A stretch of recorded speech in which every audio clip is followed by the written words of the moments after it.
She said I'd die alone. Now I'm thriving and she's begging me back. And honestly, the irony is so thick you could cut it with a fucking knife.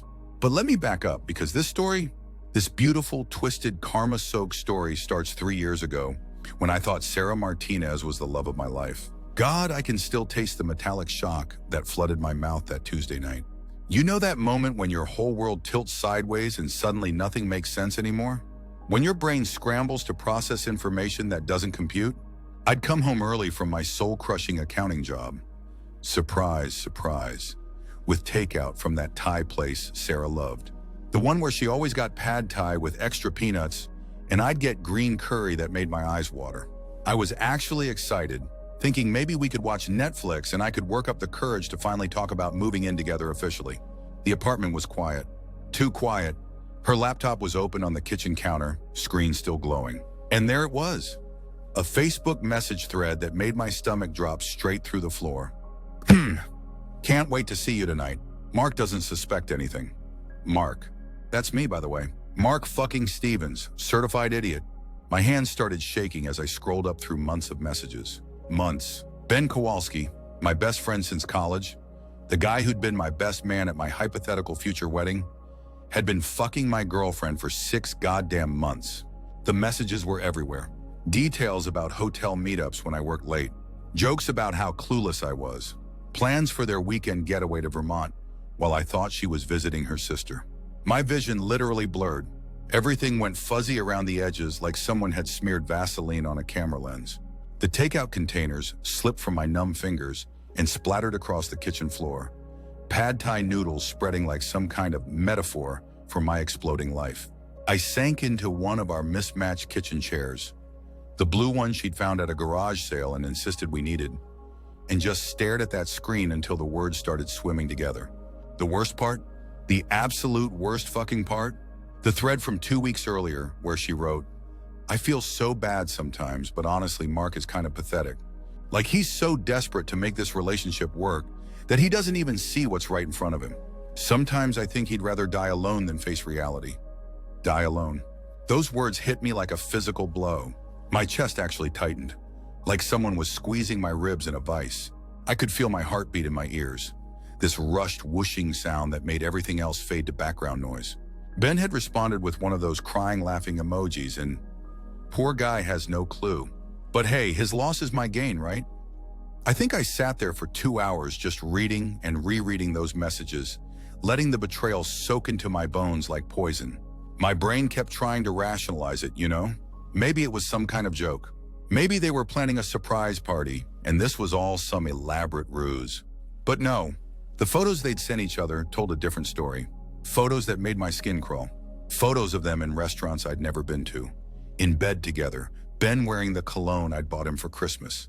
When Sarah finally came home around 11, I was still sitting there with that laptop screen burning my retinas. She bounced through the door all smiles and energy, talking about her girls' night out with Jessica. The lies just poured out of her mouth so easily, so fucking naturally. I watched her face when she saw me sitting there with her laptop. Watched the exact moment the color drained from her cheeks. Watched her mouth form this perfect little O of surprise before she scrambled for an explanation. But I didn't want to hear it. Couldn't hear it. The sound of her voice had become nails on a chalkboard. I just closed the laptop and looked at her. Really looked at her.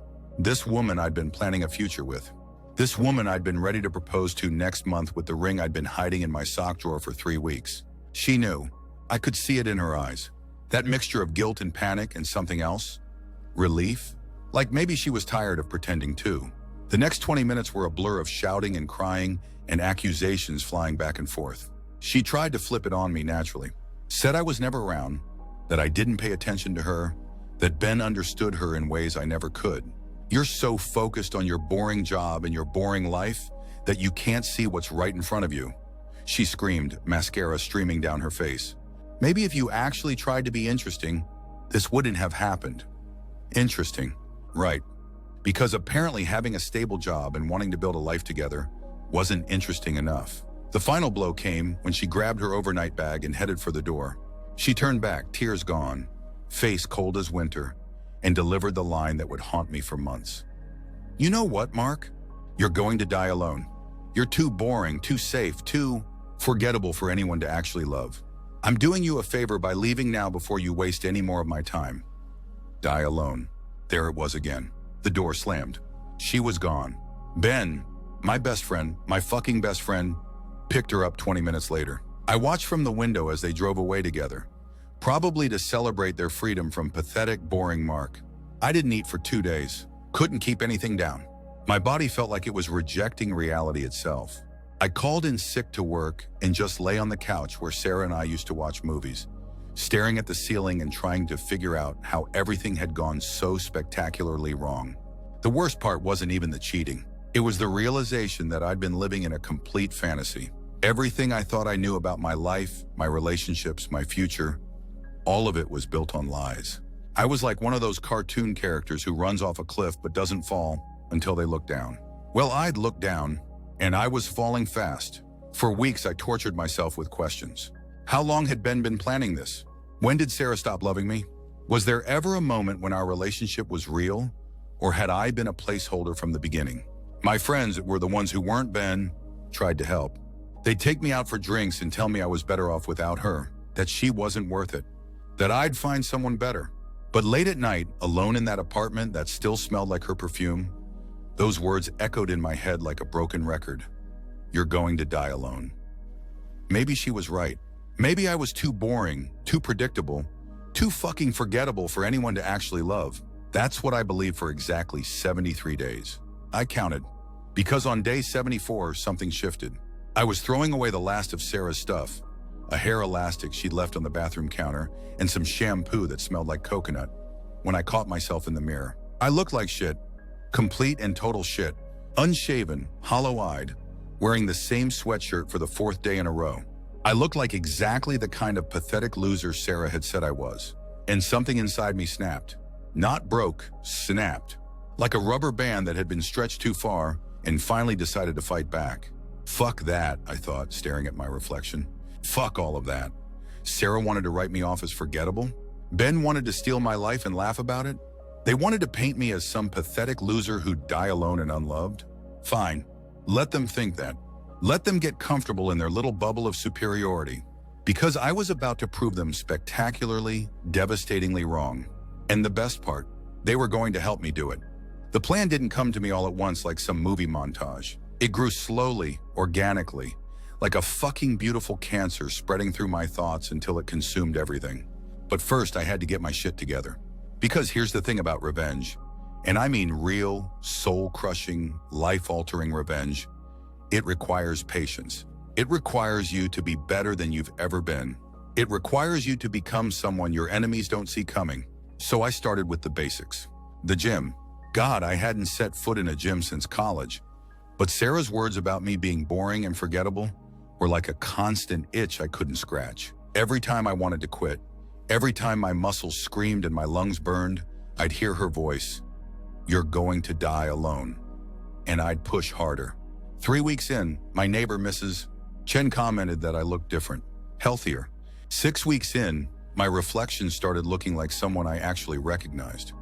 Or maybe someone I'd forgotten I used to be. The physical transformation was just the beginning, though. The real change was happening upstairs, in the space between my ears where the old Mark used to live. See, I'd spent so much time being the safe choice, the reliable boyfriend, the guy who always said yes and never made waves. I'd turned myself into human vanilla ice cream, perfectly acceptable but utterly forgettable. Sarah was right about that much. But what she didn't understand, what neither of them understood, was that boring wasn't my default setting. It was a choice I'd been making for years because I thought that's what people wanted. Turns out, when you stop trying to be what everyone else wants, you remember who you actually are.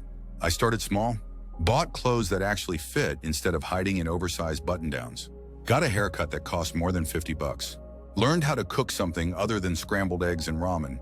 Took photography classes because I'd always wanted to, but never had time. Signed up for salsa dancing lessons because fuck it, why not? But the real breakthrough came when I ran into Jessica, Sarah's friend, the one who'd supposedly been with her all those girls' nights. We bumped into each other at the coffee shop on 5th Street, and I could see the exact moment she realized she'd been caught in Sarah's web of lies. Her face went through this amazing progression of emotions. Surprise, then recognition, Then this uncomfortable guilt that made her fidget with her car keys. She knew. Of course she knew. She'd probably known the whole time and said nothing. That's when I realized something crucial. I wasn't the only victim here. Sarah had turned everyone into accomplices or casualties. Jessica had to live with knowing she'd helped destroy someone's life. Ben's other friends had to navigate the weird social dynamics of his betrayal.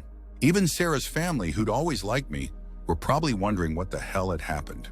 But here's where it gets interesting. Instead of confronting Jessica, instead of demanding answers or making her uncomfortable, I smiled. Really smiled. Asked about her new job, complimented her haircut, acted like the most genuine, happy version of myself I could manage. And she ate it up. Started talking about how great I looked, how much happier I seemed. Asked if I was seeing anyone new. The whole conversation lasted maybe 10 minutes, but I could see her mental wheels turning. She was comparing this version of me, confident, put together, genuinely content, with whatever narrative Sarah had fed her about our breakup. That's when the real plan started crystallizing. See, Sarah's greatest weapon had always been her ability to control the narrative. She was a marketing coordinator, for fuck's sake. She knew how to spin stories, how to make herself the hero and everyone else supporting characters. In her version of events, I was the boring boyfriend who drove her into Ben's arms. She was the victim of circumstance, trapped with someone who didn't appreciate her. But narratives only work when they're consistent, and I was about to become very, very inconsistent with her story. I started showing up places. Not stalking, I'm not a psychopath. But Sarah and Ben moved in the same social circles I used to be part of. Circles I'd avoided for months because I was too embarrassed, too hurt, too convinced that everyone was laughing at me behind my back. Turns out, most people had no idea what had really happened. They just knew Sarah and I had broken up and now she was with Ben. So I started being social again. Started going to the trivia nights at Murphy's Pub where our old crew used to hang out. Started showing up at gallery openings and house parties. But this time, I wasn't the background boyfriend tagging along behind Sarah. I was the guy telling stories, making people laugh, actually engaging instead of just existing. And people noticed. They fucking noticed. Maria, who worked with Ben, cornered me at a birthday party and told me I seemed like a completely different person. "I always thought you were shy," she said, "but you're actually hilarious."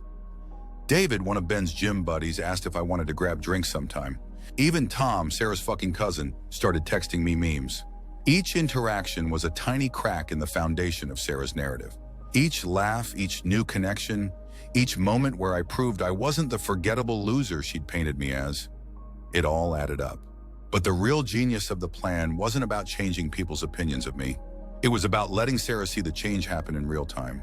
See, in her mind, I was supposed to disappear, fade into the background, prove her right by becoming invisible and pathetic. Instead, everywhere she looked, there I was. Not desperate or needy or trying to win her back. Just thriving. Being the kind of person she'd never bothered to see when we were together. I started documenting everything.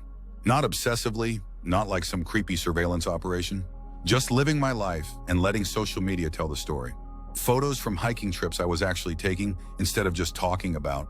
Videos from salsa class where I was actually dancing instead of making excuses about being too busy. Check-ins at restaurants where I was trying new foods instead of ordering the same safe bullshit every time. The photography classes turned out to be a gold mine. I had a natural eye for it, apparently. Started getting requests to shoot events, portraits, even a few small weddings. Suddenly, I had this whole creative side that people were responding to. I wasn't just Mark the accountant anymore. I was Mark the photographer. Mark the guy who could find beauty in unexpected places. Mark the guy who actually had something interesting to say. And the best part, it wasn't fake. It wasn't some elaborate performance designed to make Sarah jealous. This was me. The me I'd buried under years of playing it safe and trying to be what I thought a good boyfriend should be. But Sarah didn't know that. From her perspective, her boring ex-boyfriend had suddenly transformed into someone she didn't recognize. Someone she'd never bothered to look for when she had the chance. I could track her growing awareness through mutual friends. Little comments they'd make. "Sarah asked how you were doing. She seems surprised that you're doing so well. She mentioned you looked really good at Tom's barbecue." The photography thing really got under her skin. Sarah had always fancied herself as the creative one in our relationship. She had her marketing job, her Pinterest boards, her carefully curated Instagram aesthetic. Art was her territory. But suddenly, I was the one getting commissioned for creative work. I was the one people were talking about. 6 months into my transformation, I got my biggest break. A local magazine wanted me to shoot a spread about young entrepreneurs in the city. Real professionals, real money, real recognition. The kind of opportunity Sarah had always dreamed about for herself. The irony was delicious. While she was taking selfies with motivational quotes about knowing your worth, I was actually building something worthwhile. But the absolute peak of the plan came when I realized Ben was starting to crack.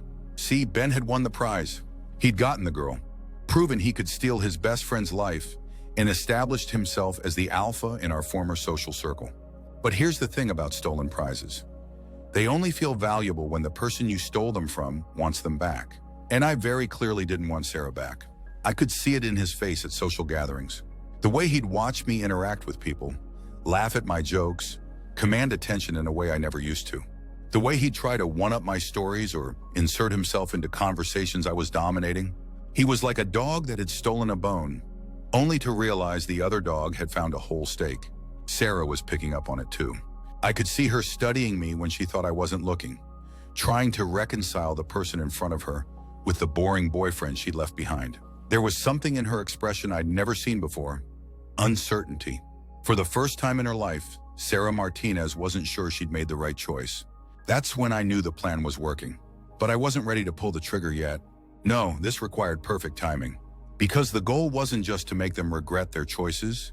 The goal was to make them understand exactly what they'd lost and exactly how badly they'd fucked up. I needed them to be completely comfortable in their assumption that they'd traded up. I needed them to feel secure in their narrative about boring, forgettable Mark who would die alone. I needed them to think they were safe. Because the most beautiful revenge isn't the kind that hits you like a slap. It's the kind that slowly dawns on you like a sunrise, until you're standing there fully illuminated by your own stupidity with nowhere to hide. And I was about to become their sunrise. The final piece of the puzzle fell into place when I met Emma. Emma Rodriguez, photographer for the city's biggest newspaper, freelance artist, and the kind of woman who could light up a room just by walking into it. We met at a gallery opening, one of those pretentious downtown affairs where people drink wine and pretend to understand abstract art. I was there photographing the event for the gallery's website. She was covering it for the arts section of the paper. We ended up talking for 3 hours after everyone else had gone home, sitting on a bench outside the gallery sharing a bottle of wine she'd somehow convinced the bartender to let us take. She was brilliant, funny, passionate about her work, and absolutely gorgeous in a way that made my chest tight every time she smiled. But more than that, she saw me. Really saw me.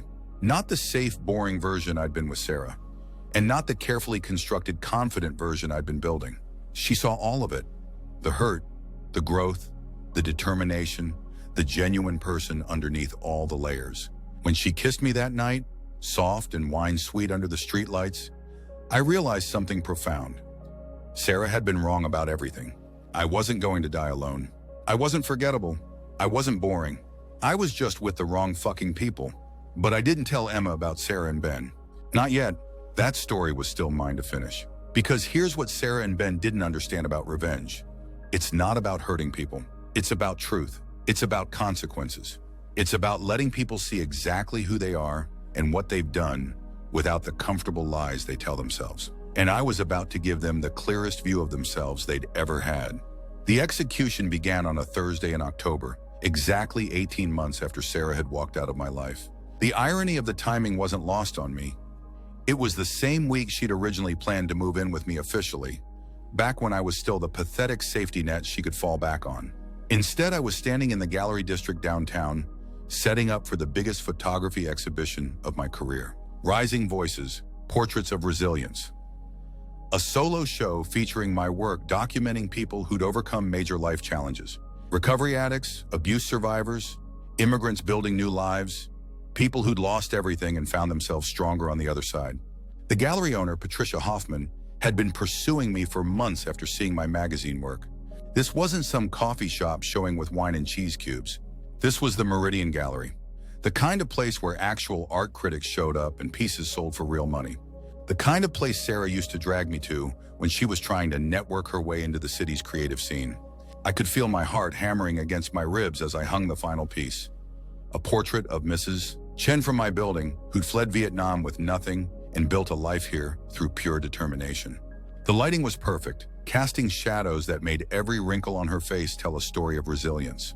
This was my work, my vision, my fucking moment. Emma arrived an hour before the opening, carrying coffee and wearing this vintage dress that made her look like she'd stepped out of a 1950s movie.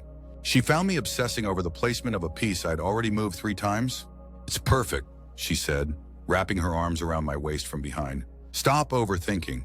But I couldn't stop thinking, because I knew Sarah would be here tonight. Not because I'd invited her, fuck no, but because Patricia had invited everyone on the city's arts and culture mailing list. Sarah worked in marketing for a boutique firm downtown. She'd be here professionally, probably scouting for clients or trying to insert herself into conversations with people who mattered. She had no idea what she was walking into. The first hour of the opening was surreal. People actually came, not just the usual gallery crowd of pretentious art students and wine-sipping wannabes, but real people.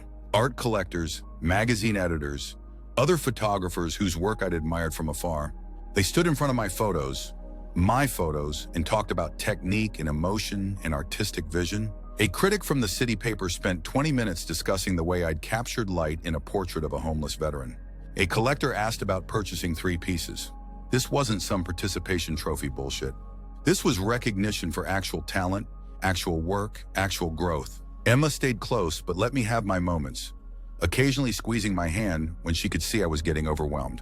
She understood the significance of this night in ways Sarah never would have. This wasn't just about career success. This was about proving that boring, forgettable Mark Stevens had something valuable to offer the world. I was talking to a potential client about a wedding shoot when I saw them. Sarah first, scanning the crowd with that practiced smile she used at networking events. Then Ben, trailing behind her like he always did when they were somewhere Sarah considered important. She looked good. I'll give her that. Designer dress, perfect makeup, hair styled in those beachy waves she spent an hour creating with a curling iron. But there was something brittle about her appearance, like she was trying too hard to project an image of success and happiness. Ben looked uncomfortable, like he'd rather be anywhere else but following his girlfriend around an art gallery where he didn't belong. Sarah spotted me before I could decide whether to approach them or pretend I hadn't seen them. I watched her face cycle through confusion, recognition, and something that might have been pride before settling into that fake bright expression she used when she was trying to control a situation. She started walking toward me, Ben reluctantly following. The crowd around us seemed to part like they could sense the approaching drama. This was it. 18 months of transformation, 6 months of careful planning, and it all came down to this moment. She reached me just as Patricia Hoffman, the gallery owner, appeared at my elbow with a champagne flute and a collector who wanted to meet the artist. "Mark," Patricia said, "I'd like you to meet Jonathan Sterling from Sterling Fine Arts. He's very interested in your work." Sarah stopped mid-stride, close enough to hear, but not close enough to interrupt. I could see her brain processing what she was witnessing. Me, the boring ex-boyfriend she'd left behind, being treated like someone important by people who mattered in her world. Jonathan Sterling was exactly the kind of person Sarah had always wanted to impress. Expensive suit, art world connections, the kind of cultural credibility she'd been chasing for years. And he was here to talk to me. About my work. "Remarkable use of natural light," he was saying, gesturing toward my portrait of Mrs. Chen. "And the emotional depth. It's rare to see this level of technical skill combined with such raw humanity." I could hear Sarah talking to Ben in low, urgent whispers behind me, but I forced myself to focus on the conversation. This was my moment, and I wasn't going to let their presence diminish it. The conversation with Sterling lasted 15 minutes. He bought 2 pieces and asked about representing me for future shows. When he handed me his card, I caught Sarah staring at us with an expression I'd never seen before. Something between confusion and what might have been. Was that regret? After Sterling left, Patricia introduced me to a reporter from the Arts magazine who wanted to do a feature story. Then a photographer from another gallery who was interested in collaboration. Then a couple who'd driven down from Seattle specifically to see my work after reading about it online. Each introduction was a small victory, each conversation proof that I'd become someone worth knowing, someone interesting, someone who definitely wouldn't die alone. Emma appeared at my side during a brief lull in the chaos, sliding her hand into mine with the natural ease of someone who belonged there. She'd been talking to other guests, letting me have my spotlight while quietly supporting from the sidelines. "How are you holding up?" she asked, her thumb tracing circles on my palm. "This is incredible, by the way." Patricia says 3 pieces have sold already. 3 pieces. 3 fucking pieces sold at my first solo show. The old Mark would have been shaking with excitement. The new Mark just squeezed Emma's hand and smiled. I was proud of the work, grateful for the recognition, but I wasn't desperate for it. I didn't need external validation to know I'd become someone worth being. That's when Sarah finally approached. She'd been circling us for 30 minutes, pretending to look at other pieces while clearly working up the courage to interrupt. Ben hung back, looking like he wanted to disappear into the floor. I could see him taking in the gallery, the crowd, the obvious success of the evening, and realizing he was completely out of his element. Mark? Sarah's voice was different than I remembered. Less confident, more uncertain. Wow, this is amazing. I had no idea you were into photography. Of course she didn't. In 3 years together, she'd never bothered to ask about my interests beyond how they affected her. I'd mentioned wanting to take photography classes dozens of times, but she'd always had some reason why it wasn't practical or important. People change, I said simply, not letting go of Emma's hand. The weight of that gesture wasn't lost on any of us. Sarah's eyes fixed on our intertwined fingers, then traveled up to Emma's face, taking in her confident smile and obvious comfort in this environment. I could practically see Sarah's mental calculations. Comparing herself to Emma, comparing this version of me to the one she'd left behind, trying to reconcile everything with the narrative she'd constructed about our relationship. Sarah Martinez, she said, extending her hand to Emma with that fake bright smile that didn't reach her eyes. I used to know Mark, used to know me, past tense. Like I was someone she'd forgotten about instead of someone she'd systematically destroyed and then dismissed as worthless. Emma Rodriguez, Emma replied, shaking Sarah's hand with genuine warmth. I've heard a lot about you. The subtext was beautiful. Emma knew the whole story. I'd told her everything over the past few months, but she was handling this with more grace than Sarah deserved, letting the moment speak for itself instead of making it confrontational. Ben finally approached, looking like he'd rather be anywhere else. The dynamic between us was surreal. Here was the guy who'd been fucking my girlfriend behind my back for months, standing in front of my photography exhibition, clearly intimidated by the person I'd become. Hey man, he said, his voice artificially casual. This is really cool. I didn't know you were artistic. Artistic? Not I didn't know you were an artist. Like this was some cute hobby instead of a legitimate career that was clearly taking off. Like he still couldn't quite accept that boring Mark Stevens had become someone worth paying attention to. That's when the evening took a turn I hadn't expected. Patricia appeared at our little group with a phone in her hand, looking excited. Mark, I just got off the phone with the Times. They want to do a feature story about the exhibition. Something about emerging talent in the local arts scene. The Times. The fucking Times wanted to write about me. I could feel the blood draining from Sarah's face as she processed what that meant. This wasn't just some local gallery show anymore. This was the kind of recognition she'd been desperately seeking for years, and it was happening to the guy she'd left because he was too boring to love. But the real knockout punch came when Emma kissed me. Not some big dramatic display, just a soft, natural kiss that spoke of genuine affection and comfort between two people who belonged together. When she pulled back, she was smiling like she couldn't contain her pride in me. I'm so proud of you, she whispered, but loud enough for Sarah and Ben to hear. You deserve all of this. That's when I saw it. The moment Sarah fully understood what she'd lost. It wasn't just about the success or the recognition, or even Emma specifically. It was about seeing me as a complete person for the first time, seeing the confidence, the passion, the creativity, the ability to command respect and attention that had always been there, but that she'd never bothered to notice or nurture. She was seeing the man I could have been with her if she'd ever looked past her own assumptions about who I was supposed to be.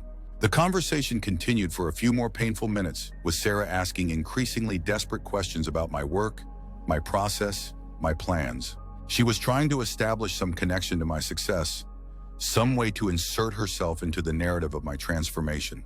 But every answer I gave made it clearer that this version of me had nothing to do with her. This was who I'd become after she left, because she left.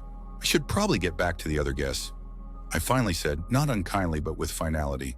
It was good seeing you both.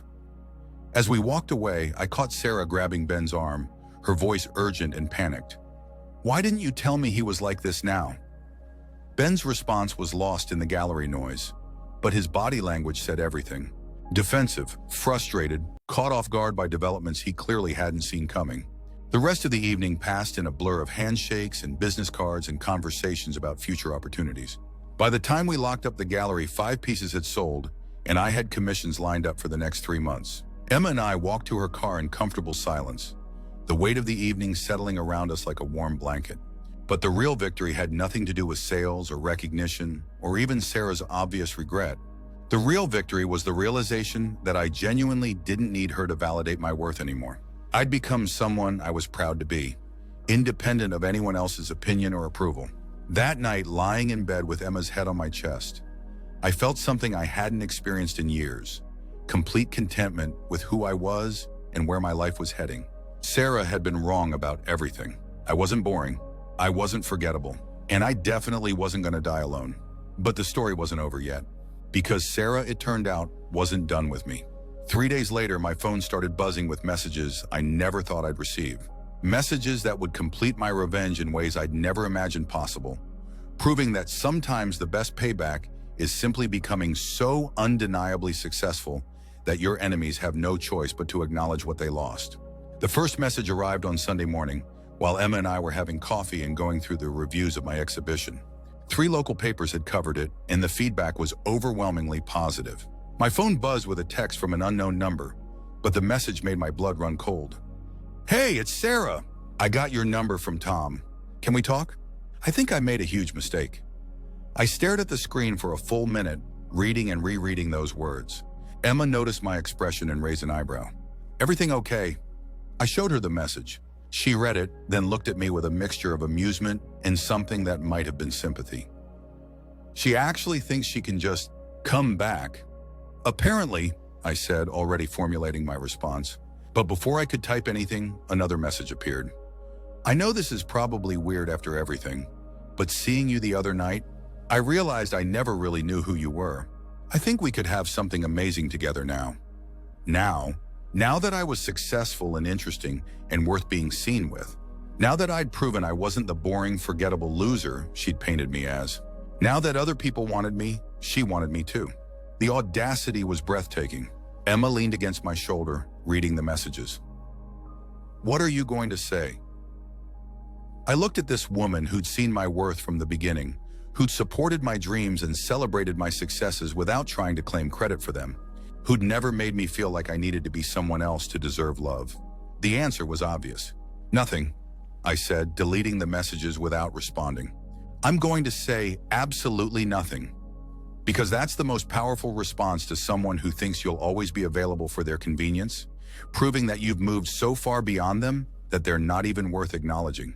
Sarah had told me I'd die alone. Instead, I'd learned how to live fully. And that, it turned out, was the most beautiful revenge of all. Sarah didn't stop at 2 messages. Over the next 3 weeks, my phone became a monument to her escalating desperation. Each message was more revealing than the last, peeling back layers of the confident, decisive woman who'd once told me I'd die alone to reveal someone I barely recognized. "I keep thinking about what you said at the gallery about people changing. I've changed too. I see things differently now. Ben and I have been having problems. I think I stayed with him for the wrong reasons. I was so stupid, Mark. I threw away something real for something that was just easy. Well, I miss us. I miss who we could have been together."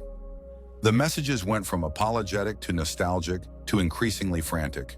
She started calling, leaving voicemails that began professionally distant and devolved into rambling confessions about how she'd realized she'd made the biggest mistake of her life. How seeing me with Emma had made her understand what real partnership looked like. How she'd never appreciated what we had until it was gone. I saved every message, not out of some sick desire to torture myself, but because they were proof of something profound. The narrative had completely flipped. The woman who'd been so certain of my worthlessness was now begging for a chance to be part of the life she'd once found too boring to tolerate. Emma never asked me to block Sarah's number or demanded I cut off contact completely. She trusted me to handle it, which somehow made Sarah's desperation even more pathetic in comparison. Emma's confidence in our relationship, in my commitment to her, was the kind of security Sarah had never been able to provide or feel. The breaking point came on a Thursday evening in November. I was at Emma's apartment, cooking dinner while she edited photos on her laptop, when her building's buzzer rang. She pressed the intercom button absently, expecting a delivery or one of her neighbors. "Hi, I'm looking for Mark Stevens. I know he's been spending time here." Sarah's voice crackled through the cheap speaker system, and I felt my stomach drop. She'd somehow figured out where Emma lived and decided to show up unannounced.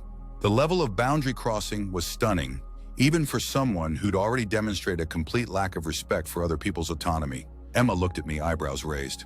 "Want me to tell her you're not here?" "No," I said, turning off the stove. "I'll go down." I found Sarah in the lobby, pacing in front of the mailboxes like a caged animal. She'd dressed up for this ambush. The same little black dress she used to wear when she wanted something from me. The perfume I used to love but now associated with manipulation and lies. But underneath the carefully constructed exterior, she looked desperate. Thin, like she hadn't been sleeping. "Thank God," she said when she saw me. "I was starting to think you'd moved in here permanently." "What do you want, Sarah?" The directness of the question seemed to catch her off guard. In the old days, I would have asked how she was doing, made small talk, tried to ease the tension before getting to the point. But I wasn't that person anymore, and we both knew it. I want to talk," she said. "Really talk. About us. About what happened." "There is no us," I said simply. "What happened was you cheated on me with my best friend, told me I'd die alone and left. That's the whole story." "But look at you now," she said, gesturing at me like I was a particularly impressive art installation. "Look at what you've become. Don't you see? We could be incredible together now." And there it was, the complete confirmation of everything I'd suspected about Sarah's motivations. She didn't want me back because she'd realized she loved me. She wanted me back because I'd become successful enough to be worth wanting. Because other people valued me now, so I must have value. "You're right," I said, watching her face light up with hope. "I did become something incredible, but not because of you, in spite of you." Her expression shifted, confidence wavering. "What do you mean?" "I mean the person you're attracted to now. The confident, successful, interesting person. That's who I became after you left. That's who I had to become to survive what you did to me." I could see her trying to process this, trying to find an angle that would let her take some credit for my transformation. Some way to reframe the narrative so that leaving me had been a favor, a catalyst for my growth. "So maybe this was all meant to happen," she said desperately. "Maybe we needed to go through this so we could appreciate each other properly." The audacity was breathtaking. She was trying to recast her betrayal as some kind of cosmic gift, a necessary trial that had led us both to greater understanding. Like she'd been doing me a favor by fucking my best friend and destroying my self-worth. "No," I said, and something in my voice made her take a step back. "This wasn't some romantic journey of self-discovery. You destroyed me because you could. Because you thought I was weak enough to take it and pathetic enough to come crawling back." "That's not," she started, but I cut her off. "You were wrong about everything, Sarah. I didn't die alone. I didn't fade into the background. I didn't prove you right about being forgettable. But most importantly, I don't need you to validate who I've become." I turned to walk back toward the elevator, but her voice stopped me. "Sure, please," she said, and for the first time, it sounded genuine. "Raw. I know I fucked up. I know I hurt you, but we're both different people now. Can't we try again?" I looked at her, really looked at her, and felt something I hadn't expected. Pity. Not the crushing desire for revenge that had driven me for months. Not anger or hurt or even satisfaction. Just sadness for someone who'd been so convinced of her own superiority that she'd destroyed something real without even realizing its value. "The person you want to try again with," I said gently. "He doesn't exist anymore. You killed him when you left. The man I am now loves someone who saw his worth from the beginning. Someone who didn't need him to prove himself to be worthy of love." I got in the elevator and pressed the button for Emma's floor. As the doors started to close, I heard Sarah say something that almost made me hold them open. "I loved you too," she said, her voice breaking. "I just didn't know how." The doors closed. I rode up to Emma's apartment in silence, processing the weight of that final admission. Maybe it was true. Maybe Sarah had loved me in her limited, conditional way, but she'd loved the idea of having someone safe and dependable more than she'd loved the actual person I was. She'd loved having a backup plan more than she loved me. When I walked back into Emma's kitchen, she looked up from her laptop with a questioning expression. I wrapped my arms around her from behind, breathing in the scent of her shampoo, feeling the solid reality of someone who'd chosen me, not because I'd proven myself worthy, but because she'd recognized something valuable that was already there. "Everything okay?" she asked, leaning back against my chest. "Yeah," I said, and meant it completely. "Everything's perfect." Sarah texted me once more 2 days later. "I hope you're happy." I deleted the message without responding, but the truth was simple. I was. Not because I'd gotten revenge on someone who'd hurt me, not because I'd proven her wrong about my worth, but because I'd built a life I genuinely loved with someone who genuinely loved me back. Sarah had said I'd die alone. Instead, I'd learned that being alone was better than being with someone who couldn't see your value, and that the right person would recognize what you had to offer without needing you to perform for their approval. That's the thing about the best revenge. Eventually, it stops being about them at all. It becomes about you, about who you choose to be and who you choose to love and who you choose to become. And I'd chosen well. I'd chosen to become someone worth knowing, worth loving, worth keeping. Someone who definitely, absolutely would never die alone. The last I heard, Sarah and Ben broke up 6 months later. Apparently, she'd started comparing him to me, the new me, and he couldn't measure up. Turns out, once you've seen what you're missing, settling for what you have becomes impossible. Me? I proposed to Emma on the 1-year anniversary of my first gallery show. She said yes before I'd finished asking the question. We had the wedding photography covered. And Sarah? Well, Sarah wasn't invited. Some people don't get to be part of your happy ending, especially when they tried so hard to convince you that you'd never have one. But I heard she's doing fine. Still looking for someone to appreciate her properly. Still convinced that the right person is out there somewhere, if only she can find them. I hope she does. I really do. Just not with me. Never again with me. Because I learned something important in all of this. The best revenge isn't making someone pay for what they did to you. It's becoming so genuinely happy that their opinion of you becomes completely irrelevant. And Sarah's opinion? It's been irrelevant for a very long time now.